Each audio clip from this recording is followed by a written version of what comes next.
بارش کی رمجم میں ایک پرانی وین یتیم خانے کے لوہے کے دروازے پر رکی۔ دروازہ کھولنے والا بوڑھا جمعدار بابا شاکر تھا، جس کی چال میں تھکن اور آنکھوں میں انجانی سی اداسی چھپی ہوئی تھی۔ وین سے ایک 10 سالہ لڑکا اترا، جس کی آنکھوں میں حیرت، خوف اور امید کا ملا جلا عکس تھا۔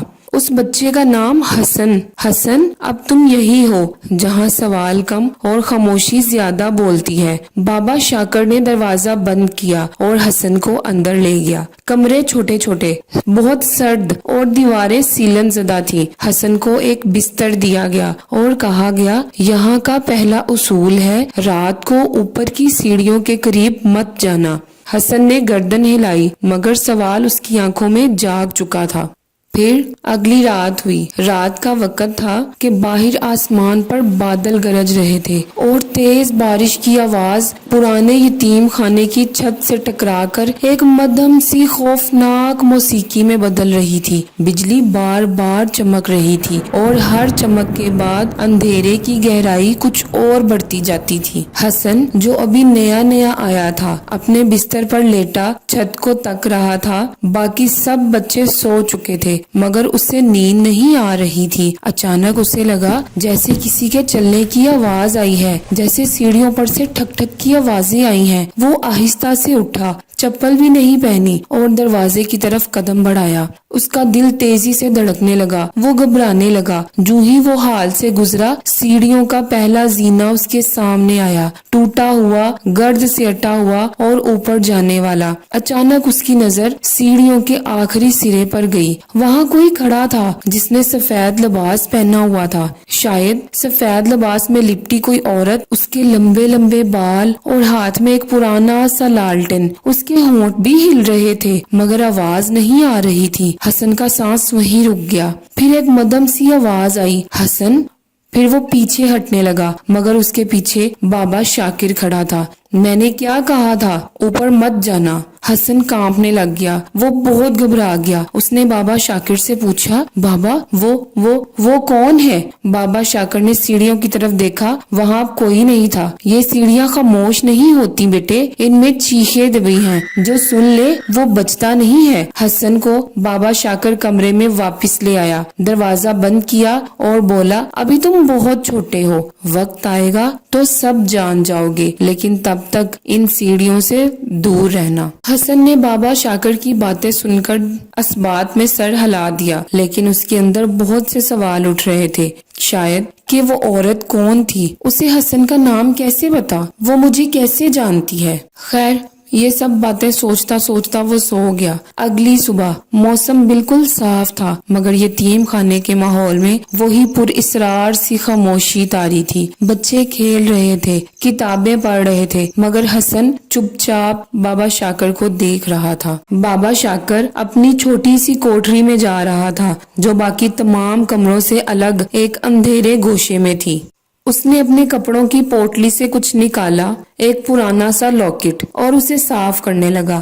حسن اسے چھپ کر دیکھ رہا تھا اور اپنی آنکھوں پر یقین نہیں کر رہا تھا۔ لاکٹ کھلتے ہی اس میں ایک پرانی عورت کی تصویر تھی، وہی عورت جسے حسن نے سیڑھیوں پر دیکھا تھا۔ حسن کا دل پھر زوروں سے دھڑکنے لگا۔ بابا شاکر نے لاکٹ اپنے سینے سے لگایا اور آہستہ سے کہا، فرا، میں نے وعدہ نبھایا ہے، میں نے کسی بچے کو اوپر نہیں جانے دیا۔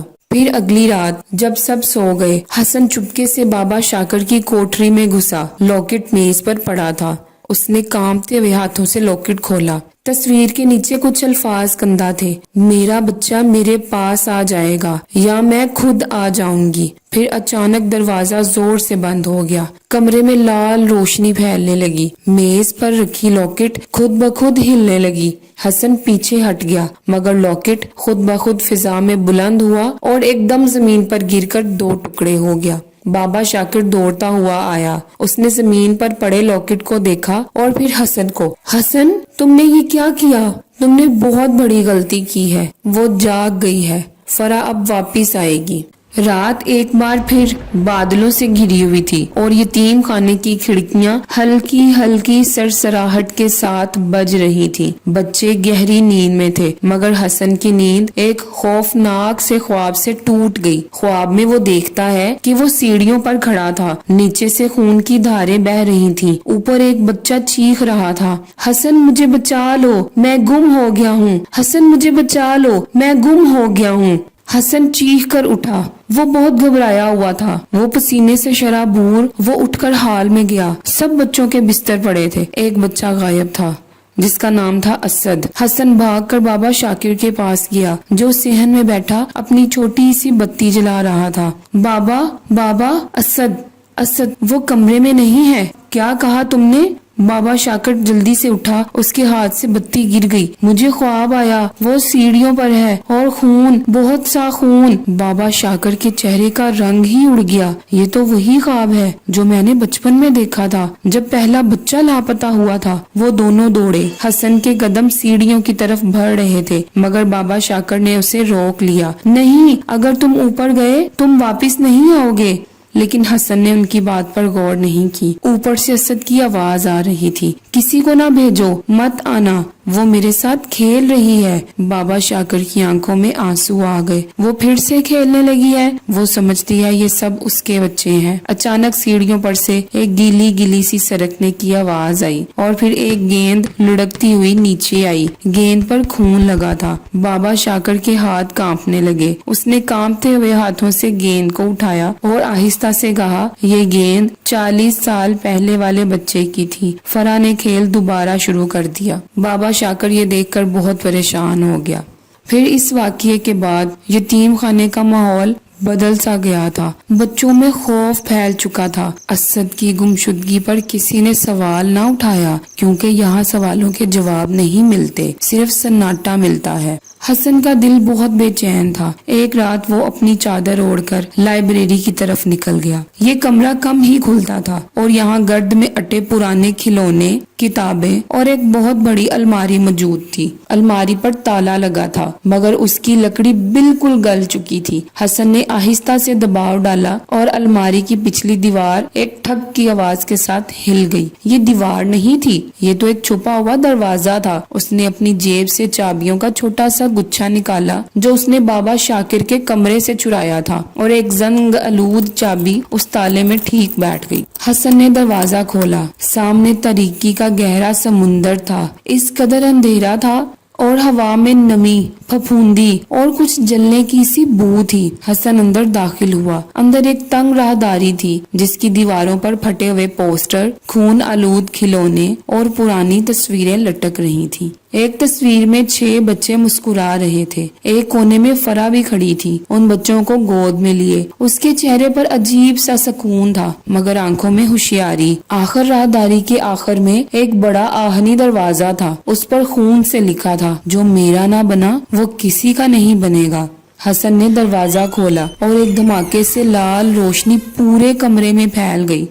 اندر ایک پرانا کمرہ تھا جس کے بیچوں بیچ ایک خالی جھولا تھا اور جھولے کے پاس ایک عورت کی پرانی سڑی ہوئی لاش بیٹھی تھی. اچانک وہ جھولا خود بخود ہلنے لگا اور دیواروں سے آوازیں آنے لگی. فرا, فرا, تمہارا بچہ واپس آ گیا. حسن پیچھے ہٹنا چاہتا تھا مگر دروازہ بند ہو چکا تھا اور تب اس لاش کی آنکھیں بھی کھل گئیں. دروازہ بند رہا, جھولا ہلتا جا رہا تھا اور حسن فرش پر جمع بیٹھا تھا. خوف کے مارے سانس لینا بھی بھول چکا تھا اور وہ لاش جس کی آنکھیں اب کھلی تھی ہلکا ہلکا سا مسکرانے لگی. اچانک جھولے میں سے آواز آنے لگی, بچوں کی ہنسی اور رونے کی ملی جلی سی صدائیں.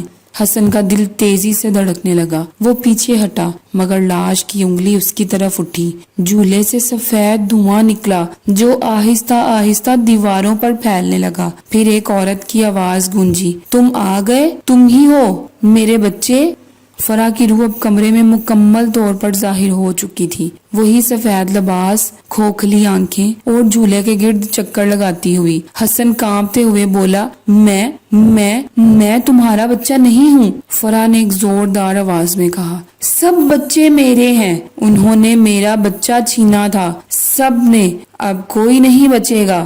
کمرے کی دیواروں پر تصویریں ہلنے لگی جیسے وہ زندہ ہو گئی ہوں. ایک ایک کر کے بچوں کی روحیں جھولے کے گرد آتی گئیں اور فرح کے گرد چکر لگانے لگی اور پھر سچ کھلنا شروع ہو گیا. فرح یہاں 1947 میں آئی تھی. تب وہ ایک نرس تھی. وہ یتیم بچوں سے محبت کرتی تھی، خاص طور پر ایک بچے سے تو بہت زیادہ، جو اس کا سگا بیٹا تھا جس کا نام تھا فیضان.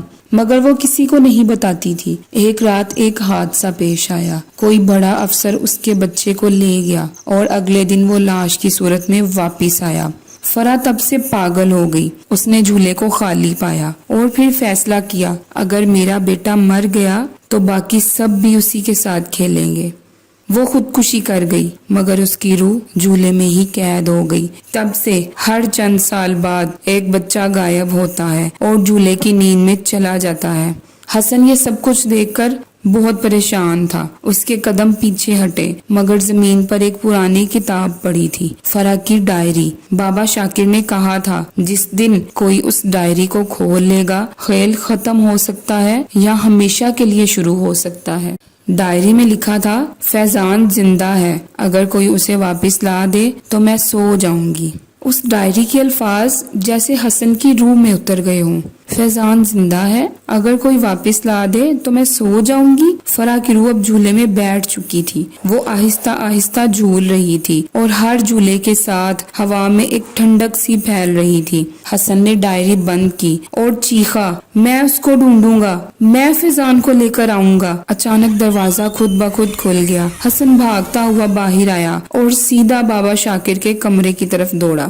بابا شاکر روشنی گل کیے ہاتھوں میں مٹی سے بھری ایک پرانی مٹھی دبا کر بیٹھا تھا جیسے وہ کسی قبر کی مٹی چھو رہا تھا. حسن نے اندر گھستے ہی پوچھا، بابا فیضان کون تھا؟ بابا شاکر کا رنگ اڑ گیا. تم نے وہ ڈائری پڑھ لی؟ جی میں نے سب کچھ دیکھ لیا. اب وہ جھولے میں ہے لیکن کہتی ہے فیضان زندہ ہے. بابا شاکر آہستہ سے اٹھا. اس نے ایک پرانا صندوق کھولا. اندر ایک چھوٹا نیلا کمبل، ایک جھنجھنا اور ایک تصویر تھی. تصویر میں ایک جوان فرح اور ایک بچہ اور ساتھ ایک جوان ملازم بابا شاکر خود. میں گواہ ہوں، میں نے اس رات دیکھا تھا اس افسر نے فرح کے بیٹے کو لے جانے کی ضد کی. وہ اسے زبردستی لے گیا. پھر بابا شاکر کی آنکھوں میں آنسو تھے. فرح پیچھے گئی، بچہ چھینا لیکن دونوں کے بیچ دھکا لگا. بچہ نیچے گر گیا. پھر خون، چیخ اور موت. کیا وہ مر گیا تھا؟ بابا شاکر رکا اور سر جھکا کر بولا، نہیں میں نے اسے زندہ دیکھا. اس افسر نے ڈر کے مارے اسے اپنے ساتھ لے جا کر یتیم خانے سے دور چھپا دیا اور فرح کو لگا اس کا بیٹا مر گیا ہے یعنی فیضان زندہ ہے. تو پھر وہ کہاں ہے؟ بابا شاکر نے ایک پرانا پتہ نکالا. فیضان اب ایک اسپتال میں ہے، بے ہوش ہے، بے نام ہے اور بغیر شناخت کے. حسن اس پتے پر جانے کے لیے تیار تھا مگر بابا شاکر نے ایک دھندلی سی بات کر دی. اگر وہ بچہ واپس لائے بغیر مر گیا تو جھولا ہمیشہ جھولتا رہے گا اور ہر بچہ ہر رات فرح کا بن جائے گا. پھر آخرکار شہر کے کنارے واقع وہ اسپتال برسوں سے بدنام تھا. وہاں نہ بجلی پوری چلتی تھی، نہ آواز مکمل آتی. بابا شاکر نے جس وارڈ کا پتہ دیا تھا وہ اسپتال کی سب سے پچھلی منزل پر تھی، بے نام وارڈ. حسن جیسے ہی اسپتال پہنچا اسے اندر داخل ہوتے ہی عجیب خاموشی کا احساس ہوا. دروازے پر کھڑا پہرے دار اس کی طرف عجیب نظروں سے دیکھنے لگا اور کہنے لگا، بے نام وارڈ؟ وہاں تو کوئی نہیں جاتا بیٹا، وہاں صرف سائے رہتے ہیں. لیکن حسن بڑھتا گیا. وارڈ نمبر 13 کے دروازے پر زند آلود پٹیاں لٹک رہی تھیں. دروازہ دھکا دینے سے کھل گیا. کمرے کے اندر گہرے سائے اور ٹوٹے پنکھے کے شور کے سوا کچھ نہیں تھا. پھر اس نے اسے دیکھا. ایک بیڈ پر ایک نوجوان لڑکا بے سدھ پڑا تھا. اس کا چہرہ سفید، بال خشک اور ہاتھوں پر پرانے زخموں کے نشان تھے. یہی فیضان تھا. حسن آہستہ سے اس کے قریب گیا جیسے کوئی مقدس راز کھلنے والا ہو. فیضان، تمہاری ماں اب بھی تمہیں ڈھونڈ رہی ہے لیکن اس کا طریقہ غلط ہو چکا ہے. وہ اب بچوں کی ماں بن چکی ہے. اچانک لائٹ جھپکنے لگی. کمرے میں سرد ہوا پھیل گئی. بیڈ کے پیچھے لگا آئینہ دھندلا ہو گیا اور اس پر ایک خون سے لکھا جملہ ابھرا، میں جانتی ہوں تم یہاں ہو. حسن اب مجھے بچہ واپس دو یا خود میرے بن جاؤ۔ حسن پیچھے ہٹا مگر بیڈ ہلنے لگا۔ فیضان کی انگلی بھی ہل رہی تھی۔ وہ جاگ رہا ہے، وہ زندہ ہے۔ حسن نے چیخنا شروع کر دیا، لیکن جیسے ہی حسن دروازے کی طرف بھاگا ہسپتال کا پورا وارڈ لرزنے لگا۔ فرش پر خون کے دھبے بننے لگے اور دیواروں سے بچوں کی ہنسی کی آواز سنائی دینے لگی کیونکہ وہاں فرح آ گئی تھی۔ حسن نے بیڈ کا پہیا کھینچا اور اسے دھکیلتے ہوئے وارڈ سے باہر لے گیا، مگر فرح کی سایہ دار روح ہر موڑ پر حسن کا پیچھا کرتی رہی۔ اسپتال کی سیڑھیوں پر وہ چمکدار سفید کپڑوں میں آہستہ آہستہ اترتی آ رہی تھی۔ جھولا ہاتھ میں تھا اور آنکھوں میں وہی کالی پن سا۔ فیضان کو واپس دے دو، وہ میرا بیٹا ہے، حسن نے چیخ کر کہا۔ نہیں، وہ تمہارا بیٹا تھا مگر اب وہ ساری دنیا کا ہے۔ اس کی زندگی کسی ماں کے انتقام کی قیمت نہیں بن سکتی۔ فرح چیخی، سارا اسپتال لرز گیا۔ اس کی چیخیں اس قدر زوردار تھیں۔ فیضان کا دل زور سے دھڑکنے لگا، اس کی آنکھیں آہستہ آہستہ کھل گئیں اور تب فرح کی روح رک گئی۔ وہ خاموش ہو گئی۔ اس کے ہاتھ سے جھولا زمین پر گرا اور وہ آنکھیں بند کیے مسکرا کر غائب ہو گئی۔ یتیم خانے میں اسد دوبارہ اپنے بستر پر پایا گیا۔ نہ کسی کو یاد تھا کہ وہ غائب ہوا تھا، نہ کسی بچے نے کچھ پوچھا۔